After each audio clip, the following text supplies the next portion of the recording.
um docente apaixonado pelo que faz, um docente estudioso, um docente bem remunerado, um docente incentivado, um docente trabalhando numa escola que o prestigia.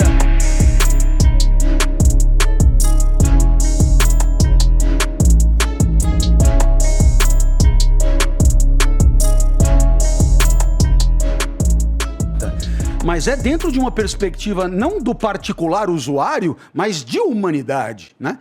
O que esperamos para a humanidade? Começar a pensar o que esperamos para a nossa sociedade e depois o que esperamos para o amanhã do homem e da mulher, né? E essa capacidade de refletir sobre para onde queremos ir é uma capacidade que foi se perdendo, ela foi se dissolvendo. Ninguém presta atenção nisso. Isso é o que o pessoal chama de mundo da técnica. Quer dizer, o mundo da técnica é um mundo escravizado pelo meio. Porque a técnica é instrumento, é meio. Então, você renova o meio, atualiza o meio, vende o meio e se diz, opa, mas para ir aonde, hein? Onde que nós queremos chegar com isso? Essa pergunta é deslocada, sei lá, entendeu? É o meio pelo meio, né? Então, é o tablet 4, 5, 6, 8, 14, 28 e tal, e as técnicas vão se substituindo e você, afogado pelo desenvolvimento técnico, vai perdendo a capacidade de discernir aonde é que você quer chegar. Porque o que um pouco o pessoal poderia chamar de propósito, mas um propósito para além do particular, né? Então, para além do particular, existe você diria que por exemplo, até ontem, eu estava achando que o meu propósito era o meu propósito. E eu impus a mim mesmo, inclusive. Certo. Não, mas vamos imaginar o seguinte. Uma sociedade qualquer.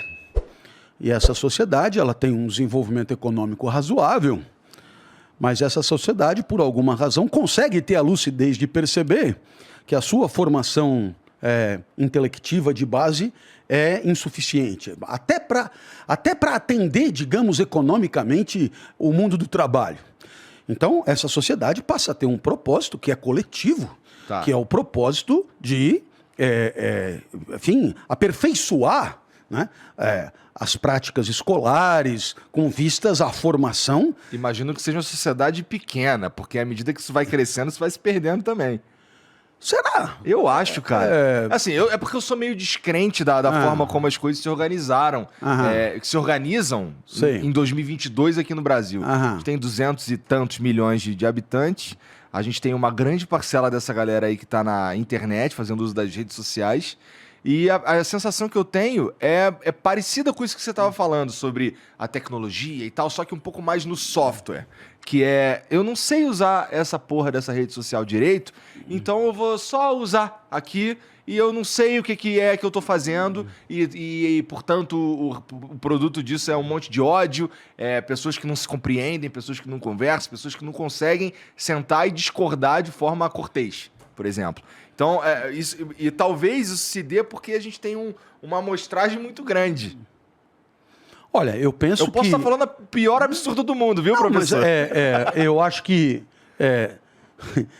maiores quantidades ou menores quantidades mudam um pouco a essência do problema. Se você tiver uma revolução curricular, digamos assim, onde você começa a colocar questões candentes do mundo da vida coletiva, né?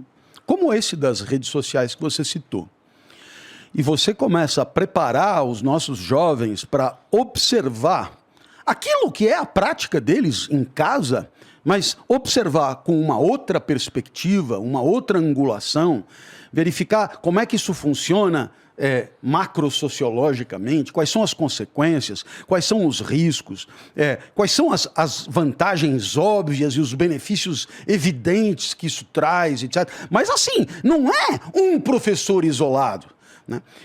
Nós não temos literatura 1, 2, 3, 4, 5, 6, 7, 8. Então, por que nós não poderíamos ter cidadania 1, 2, 3, 4, 5, 6? E numa grande disciplina sobre convivência e seus valores, você tem um segmento importante para as novas formas de convivência, que são essas aceleradas e turbinadas pelas técnicas, aonde o docente preparado, um docente apaixonado pelo que faz, um docente estudioso, um docente bem remunerado, um docente incentivado, um docente trabalhando numa escola que o prestigia e que lhe dá sustentação, esse docente vai patrocinar um programa de reflexão crítica, e crítica, eu repito, né, no sentido de um recuo para uma observação, eu diria, distanciada e metódica daquele objeto, com vistas a enxergar ali os seus aspectos positivos, negativos, suas vantagens, suas dificuldades, e o que é preciso para que a presença na rede social seja salutar e contributiva para a convivência entre todos. Então, você tem... não é a formação técnica do uso da técnica, porque essa formação ela acaba acontecendo em qualquer lugar, mas é a formação de reflexão crítica sobre os efeitos, as consequências em relação àquilo que podemos pretender para nós. Uma grande formação de cidadania, que eu diria, que passa pela discussão de onde queremos chegar como sociedade. Tá. E essa discussão é uma discussão que precisa ser começada, por quê? Porque ela é muito frágil, ela é muito incipiente, para não dizer que talvez ela não exista. Tá certo? Então, ela precisa ser iniciada. É preciso um motor revolucionário que permita que, com lucidez, as novas bases curriculares contemplem a necessidade de continuar estudando trigonometria, álgebra, aritmética, trigonometria, esse negócio de citologia, biologia, tudo isso é fundamental. Mas é preciso admitir que também é fundamental. A convivência não pode ficar ao sabor do improviso. A convivência não pode ficar ao sabor do acaso. A convivência não pode ficar ao sabor da timidez e das iniciativas individuais.